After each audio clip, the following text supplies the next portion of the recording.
While covering this story in Europe, I went to a beautiful little town outside of London called Henley to talk with Ingrid Seward.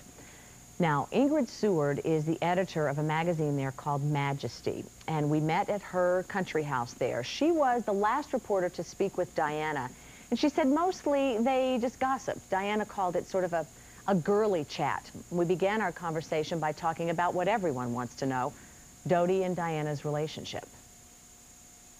Do you feel that her relationship with Dodi was as it's made out to be? I mean, was this going to be the love of her life? Would they have gotten married? Or was it just kind of a hot romance for the summer? Well, I think people, when they talk about Diana's romance with Dodi, they don't look at her as a woman. I mean, I don't know a woman that wouldn't be blown away by being treated that well. I mean, I've known Dodi for 20 years. I mean, I'm much too old for him to be interested in me, but he did go out with a couple of my girlfriends, and they all said his charm is like a flamethrower. It just burns away anything else. And if he concentrates that charm on you, now what woman or girl would not be swayed by someone just being so charming, so loving, so nice, and then sort of lavishing gifts and attention on them? I mean, she would be inhuman if she didn't fall in love with him. People have said, including Diana's brother, that it's so ironic that she lost her life just when she found personal happiness. Do you feel that Diana was happy? The first thing I thought of when I heard the news of the accident, which was, as you know, it was that Dodi was dead, but Diana was still all right, was I thought, oh no, I can't bear it. She's just found happiness, and to have it snatched away from her is just so cruel. I think she was incredibly happy with him. And I think, as a woman, I'm thinking a little bit as a woman, not knowing everything, is I think that she might have married him because he was her avenue of escape. And making a very bold statement of rebellion as well. Absolutely, and I feel very strongly that she wanted to say sort of to the royal family, she probably would have lived in that Windsor villa, and that would have been the final slap in the face to them. And I think it would have been an escape for her. Dodi was the way out.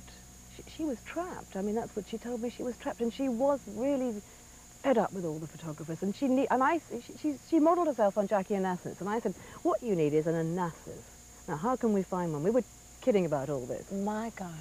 And Dodi, although Dodi, Mohammed is more of the Onassis, but I mean, Dodi was pretty good. You don't find men like that every day. And I think, and also she told all her friends, there's no way I'm going to marry him. And I think she protested too much. A year after her passing, how are Prince William and Prince Harry doing? Well, by all accounts, Prince William and Prince Harry are really doing well. And this could be because they want to prove to the world, to themselves, you know, that they can do it without their mother. This is quite a common thing with children who've lost a parent, is that they really flourish suddenly and do really well. And their interests are only in one channel, you know, they're only with their father. In a way, life is actually simpler for them. Ah, that little card on the casket, Mummy, is the saddest image, isn't it? Yes. Don't you think that we all recognize that above everything else, Diana was a good mom? Very. Yes, that she put the boys' interests first. So that probably, I want to think that that would have been the thing to guide her relationship with Dodi. Absolutely. Christopher, do you think that he was the love of her life? I mean, you say something that maybe he wasn't. Well, you know, people don't realize that Diana had been in love for months with a Pakistani heart surgeon named Dr. Hasnat Khan. And that she actually got involved with Dodi on the rebound.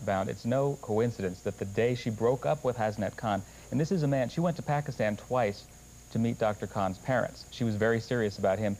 Dr. Khan was very secretive. He didn't want the world to know about their relationship, so they had a lot of battles about that. He didn't like being in the public eye. The day they broke up is the day she went off with Dodi to spend a holiday in the Mediterranean. Oh, I'd never heard that part. Wow. Wow, they did keep that one under wraps.